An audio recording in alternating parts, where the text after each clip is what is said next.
Hello everyone, myself Sneha Shah from LG Institute of Engineering and Technology from the Department of Electronics and Communication Engineering. Today I will explain you some topics from the unit of structures for discrete time systems from the subject of digital signal processing. The first topic is direct form structures for FIR systems. Now what is the basic difference between the direct form structure up to this session you had learned and in this today's session. So basic difference is up to this lecture you had learned about the direct form structures for the IIR system and today you will learn about the FIR system. Now what is the basic difference between these two? IIR system means infinite impulse response and today you will learn about the finite impulse response. So in this the response will be finite, so the range will becomes finite. So to form any direct form structure for any FIR system, it will be representing in terms of the linear convolution. So we will start from the linear convolution.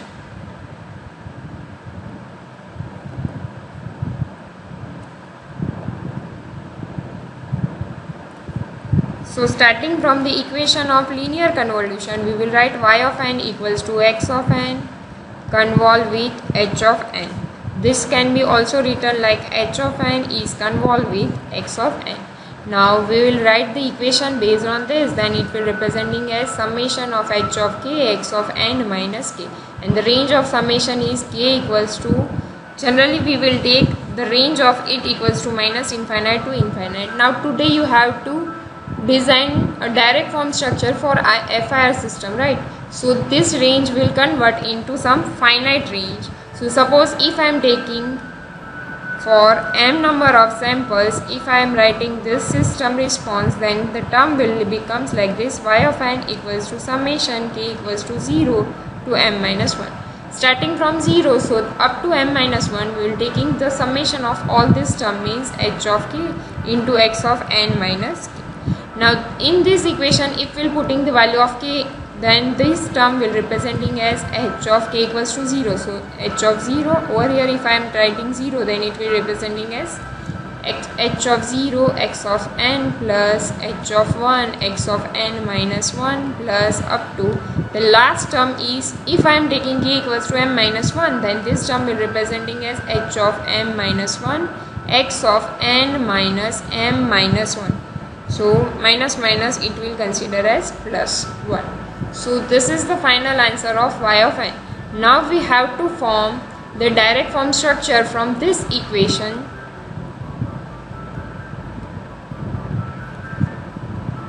So it will be formed by using, suppose if I am taking x of n and if I am applying it to the z inverse, so it will give you the output as x of n minus 1 delay by 1, right? This is already you learned in the IIR filter structures. So similarly we will use this term. Now this term is multiplied with h of 1. So over here the term will be becomes like this: h of 1 x of n minus 1. Similarly if we are taking n equals to 2, then it will representing as x of n, this one is z raised to minus 1. Up to this, if we are multiplying h of 1, then this term will representing as h of 1 x of n minus 1. Now up to this point it will representing as delay by 1 unit means x of n minus 1. Now suppose if I am giving this to another delay, then it will gives you the output as x of n minus 2, and when it will multiply with h of 2, then it will gives you the output as h of 2 x of n minus 2. So likewise after adding this all the term, it will gives you the final answer of y of n, because in the y of n we had taken the summation of all these terms, right? So if I am drawing the combined structure for this, it will be representing like this: x of n, starting from x of n, it will given to this delay unit, so it will gives you the term as x of n minus 1.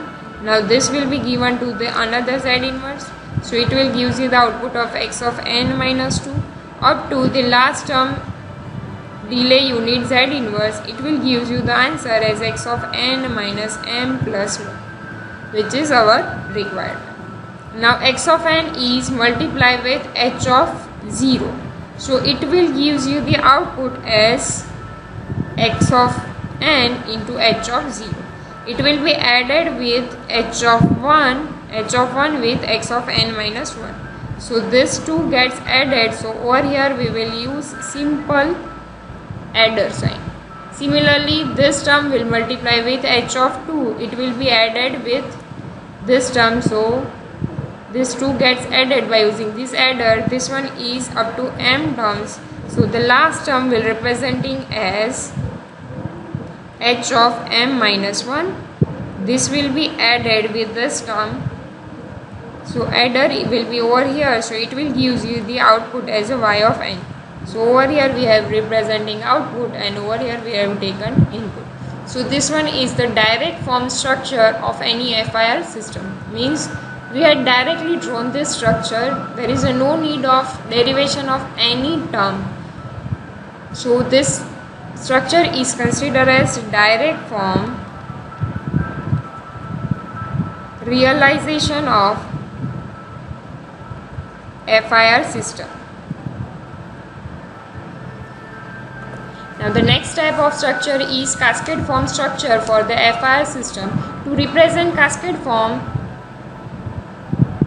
I had already explained you that if I am taking any h of z, if we are applying input as x, output as a y of n. So this term will be representing in terms of cascade as h1, its output is given to h2 up to this.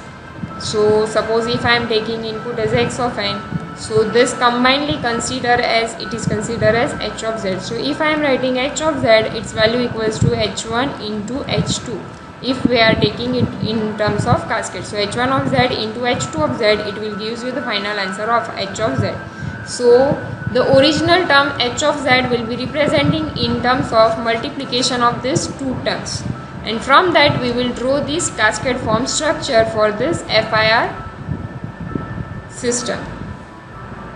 So starting from the equation of h of z, we will write down h of z equals to k equals to summation k equals to 0 to m minus 1 h of k z raised to minus k. Now as I told you that h of z will be representing in terms of multiplication of all these responses like h1 of z, h2 of z up to, if I am writing the last term as hk, then it will be representing as hk of z. Now if I am representing hk of z, then the value of hk of z is representing as hk of z equals to h of k0 plus h of k1 z inverse plus h of k2 z raised to minus 2. If I am taking this system is of second order, so up to 0, 1 and 2 it will go. So for the second or any second order system, it will representing like this. But you know that hk of z equals to y by x. It means yk of z upon xk of z. So instead of this hk of z, I will put this term. So the next term will representing as yk of z upon xk of z. Instead of hk of z, then it's equals to hk0 plus h of k1 z raised to minus 1 plus h of k2 z raised to minus 2. Now if I am cross multiplying this term, then yk of z will gives you the term hk0 xkz plus h of k1 z inverse xk of z plus hk2 z raised to minus 2 xk of z. Now from this equation, if I am taking inverse z transform of this term, then it will gives you the term as, by taking inverse z transform, this term will representing as yk of n is equals to inverse of it equals to n. hk0 is constant, so it will be as it is. Now xk of z will convert in terms of xk of n plus h of k1 is constant, so it will be as it is. Now this term will representing as xk of, for this it will representing as n, and because of z inverse we will write down z n minus 1. Similarly for this h of k2 will remain as it is, and for this by using shifting property, we'll write down xk of n minus 2. Because of minus 2, over here we will write down n minus 2. Now if you want to draw the structure for this, it means in the form of cascade form, then it will representing like this. xk of n is given to you. If I am giving a delay of 1 unit, then it will give you xk of n minus 1. And as we have taken second order system, so up to xk of n minus 2 it will goes. So up to this we had written. Now xk of n is multiplied with h of k0. This gets multiplied with h of k0. This will be multiplied with h of k1, and this will be multiplied with h of k2. Now addition of these two terms will add with this by using this adder. Similarly, this 2 gets adding by using this adder, so it will gives you the final answer of yk of n, which is equals to xk of xk plus 1 of n. Means if I am taking only one term as h1 of z, then output of this will given to the input as the second stage, means k plus 1 stage. So it will be considered as input to the next stage. So if we are representing this term in the form of cascade, means x of n is given to any system as h1 of z, output of it is given to the h2 of z. So output of the first system will consider as input for the second system. Output of this system will consider as input to the next system. This will be up to k term. So the last term is hk of z, and output of it will gives you the answer as y of n. Now suppose if I am taking this one as a h1 of z, so output of this is given to the h2 of z, right? So I will draw like this x1 of n. This one is given to the z inverse. This will be redrawn over here. Z inverse plus sign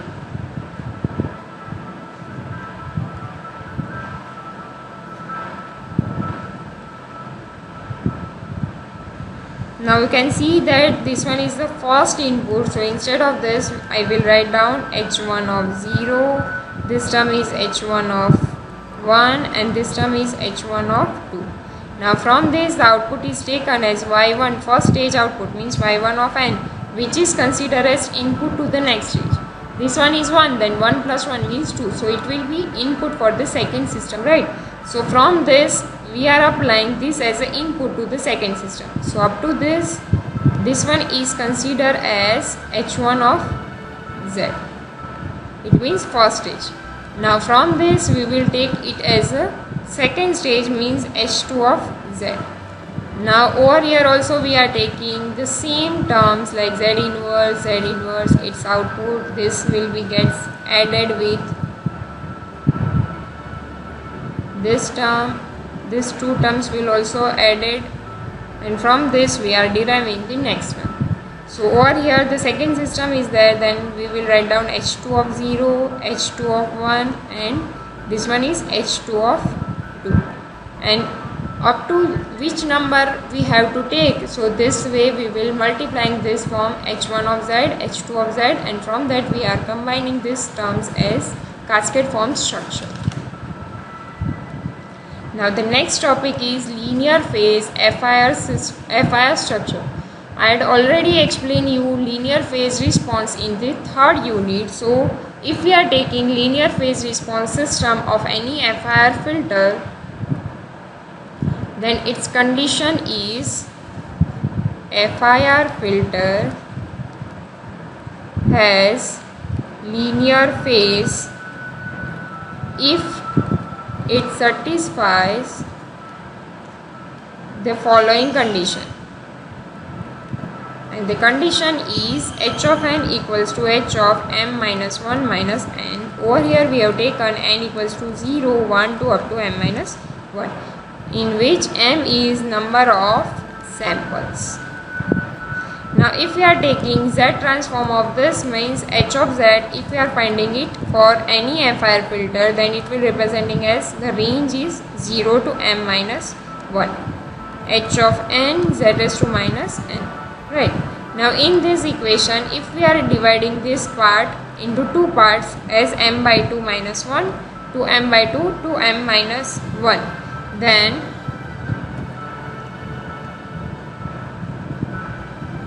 the next step is h of z equals to summation n equals to 0 to m by 2 minus 1 h of n z raised to minus n. So suppose if I am taking 8 samples, m equals to 8 samples. So if we are starting from 0 to 7, if we are dividing this into two parts, equal two parts, then it will representing as up to this total number is 8, right. So this one is 4, this one is 4. So if we are starting from 0, so this term is 0, 0, 1, 2 and 3. So 4 samples will be there. So we will take this as a 3. Now how will getting 3? It will get by using m by 2, means 8 by 2 minus 1. 8 by 2 means 4 minus 1 means 3. Now up to 3 we had taken in this form, in this term. So the next term will be starting from 4, right. So we will starting the next term from m by 2. So m by 2 to m minus 1 h of n z raised to minus n.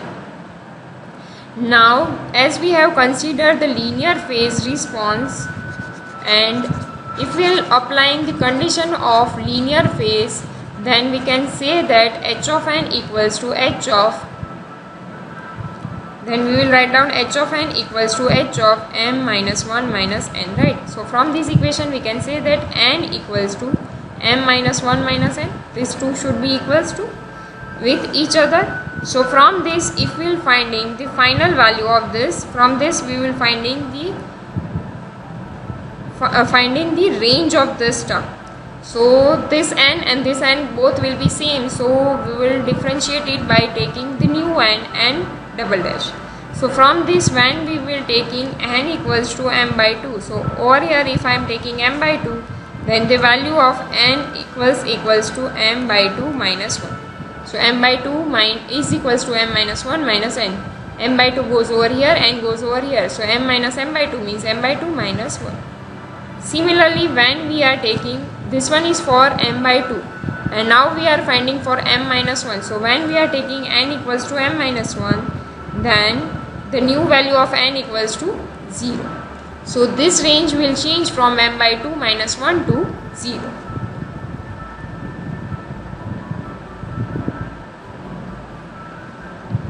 So now if I am writing the final answer of this, h of z will be representing as summation n equals to 0 to m by 2 minus 1, h of n z raised to minus n as it is, plus the next term will convert in terms of summation n equals to 0 to m by 2 minus 1, and instead of this h of n we will write down h of m minus 1 minus n z raised to minus m minus 1 minus n, because in the second term we had changed the range, so we had taken this condition. Now this 2 will get added, so it will becomes like this, summation n is same, range is same, so we will write down summation n equals to 0 to m by 2 minus 1 h of n in bracket h, as you know that h of n equals to h of m minus 1 minus n, right. So instead of this 2 we will write down h of n, so it will be common to this. Now the over here we will write down z raised to minus 1 plus this term will be representing as z raised to minus m minus 1 minus n. Now from this we have to take two different cases. If I am taking first case as for even value of m, if I am taking, then h of z equals to y of z upon x of z. This will be representing, instead of h of z we will put this value, so it will representing as y of z upon x of z equals to summation n equals to 0 to m by 2 minus 1 h of n z raised to minus n plus z raised to minus m minus 1 minus n, right. Now if this term will multiply over here, so it will representing in terms of x of z, so y of z will be in terms of x of z, and then if we are taking inverse z transform on the both side, then it will gives you the final answer.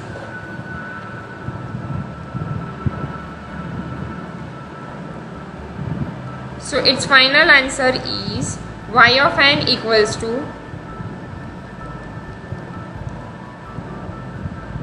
h of 0 x of n plus x of n minus m minus 1 plus h of 1 x of n minus 1 plus x of n minus m minus 2 plus up to the last term is h of m by 2 minus 1 x of n minus m by 2 minus 1 plus x of n minus m by 2. So by using this formula we can find out if I am taking value of m equals to even number, means if I am taking m equals to 6, then it will representing as x of n plus x of n minus 6 minus 1 means 5. So x of n minus 5, and from that if we will drawing the structure for this, it will be representing like this: x of n,